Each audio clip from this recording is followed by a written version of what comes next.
We cannot move forward. The nation cannot move forward.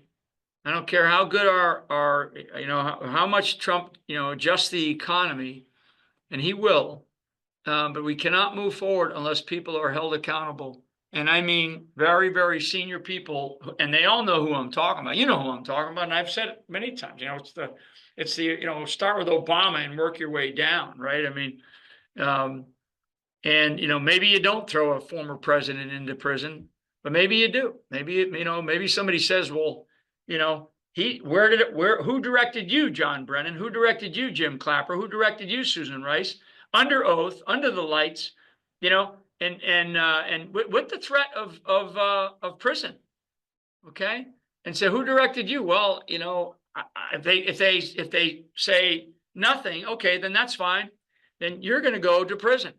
You're going to prison. You're going to prison for treason. Okay, treason. That's a very strong word. It's a very strong word. And like all these pardons, right? These pardons, people. The only thing that can't overcome a pardon is treason. Is the commitment of treason. I mean, I get called a traitor all the time, and I say, well, wait a second, so if I'm a traitor, why am I walking the streets, right? If I committed treason, why am I walking the streets? I was never charged with that. They dismissed my case because they lied, right?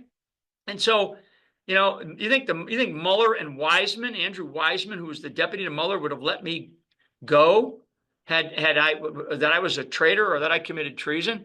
The treason was committed against me as not just Mike Flynn, an Army general, but the national security advisor by a duly elected president of the United States.